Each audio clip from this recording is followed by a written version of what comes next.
Hi, this is Mike Sandoval with M.U.S.E. We are here today at Fox Theater with Matt Toka. Hey, Matt, how's it going? How's it going, man? Good to see you. Good to see you as well. So how's everything been going on this tour? This is the final stop with Falling in Reverse. So how's things been going? That's been awesome. I'm so thankful that Falling in Reverse has had me out, a part of all the madness and the fun, man. It's been a fantastic experience for me. Cool, cool. So tell us a little bit of how you got started, where you come from, a little bit about you. Yeah, I grew up in Youngstown, Ohio. My house, music was really big in my house, so it was dysfunction. I got lost through music.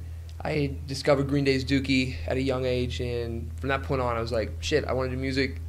I became less interested in school. I started hustling, actually playing in bars at the age of like 15, 16, doing a lot of covers, and that's what got me comfortable performing. Toured the country for like two and a half years. And moved out to California, singing on street corners 3 years, grinding that out, and here I am.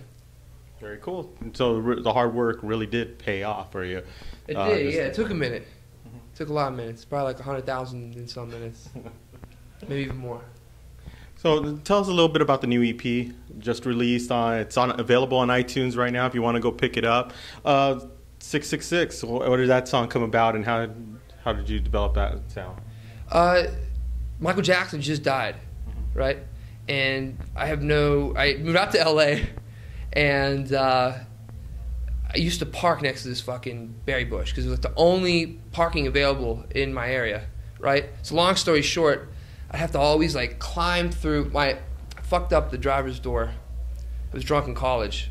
I locked my keys in the car and I tried to get it out. So long story short, you can't get in through my driver's door. So you have to climb in through the passenger side. And so the only parking available was like next to this blueberry bush, and it's passenger side. I'm crawling in, getting blueberries all over my fucking car. So I just stopped leaving my car unlocked. So I got my CD player stolen. So the point of all this is that there's a lot of traffic in LA, and instead of buying a CD player, I just write a lot while I'm sitting in traffic. And so Michael Jackson just died. I was sitting in traffic, and I just started singing 666 in the morning. And that kind of started everything. I wrote a whole song based around that, and then it kind of was the first song for the album, which is called Straight to Hell, which is going to be coming out next year. And yeah, man, it was a fucking trip. Like a couple weeks after I wrote that song, Rob Cavallo heard it. It was like my idol. So for the whole Green Day thing to come full circle, it was a fucking trip. So how was the experience working with Rob on this album and just to have that dream finally come true where you get to work with somebody who worked with the band that you love? You know, it was really surreal. In the guitar tones, the actual amps that we used were the same amps we used on Dookie. So when you listen to 666, you know, To My Family and all those songs, man, like, it's crazy. Like, I can't even put it into words. It seriously is like, what's so great about it is no matter how the record performs, right? Like, no one could take away the fact that I fucking made the album and I was in that environment, and it's so incredible. I really can't even put it into words. One thing I wanted to go into is the lyric videos that you put up that you actually are able to get when you purchase the album on iTunes. They're very creative, very unique. So was that something that you came up with, or was it something how was that developed? You know, I have a management team. The label's been super, super supportive. I mean, we throw a lot of ideas around each other. I mean, for 666, it kind of just made sense, I think, to just tag someone up, that was all stop motion. I think it was like 40 hours in 2 days. And the dude was a hell of a sport to just get, you know, inked up like that and just sit on a couch for that long. I animated a video, Get Money. That was all my idea. I started drawing dick drawings during Warped Tour and posting them on Instagram out of pure boredom. And I got such a good response. I was like, fuck it. I've never animated anything before, but I'm going to just kind of go for it. And so, yeah.